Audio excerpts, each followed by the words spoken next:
শৈশবের দারিদ্র্য, পারিবারিক নির্যাতন, বর্ণবাদ, হতাশা, স্থূলতা, বাবা মায়ের ভাগ হওয়া, শরীরের ক্রমবর্ধমান ওজন সবকিছুকে উপেক্ষা করে কিভাবে সাধারণ একজন মানুষ মাত্র একটি ডকুমেন্টারি দেখে নিজের জীবন পাল্টানোর কঠিন সিদ্ধান্ত নিতে পারে। পরবর্তীতে তিনি ফেসবুক, মাইক্রোসফট, গুগলের মতো কোম্পানিতে স্পিচ দেন।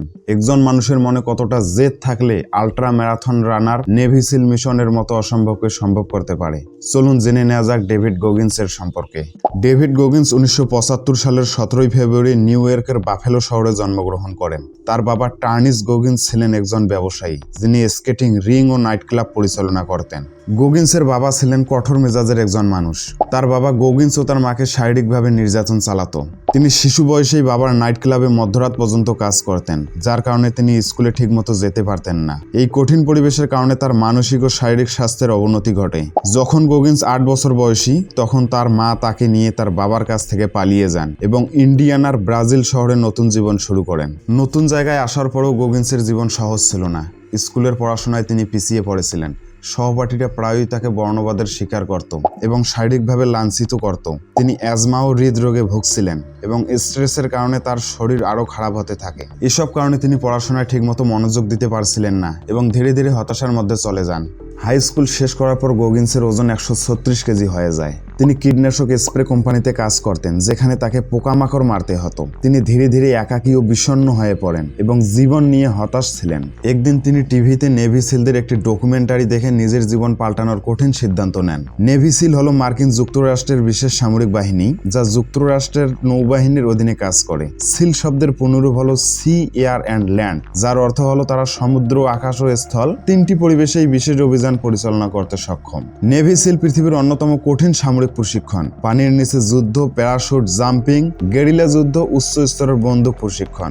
2011 সালে ওসামা বিন লাদেন অপারেশন, 2009 সালে ক্যাপ্টেন ফিলিপস রেস্কিউ, এই দুটি ছিল নেভি সিলদের বিখ্যাত মিশন। নেভি সিলে যোগ দেওয়ার জন্য গগিন্সকে কঠিন চ্যালেঞ্জের মোকাবেলা করতে হয়েছিল।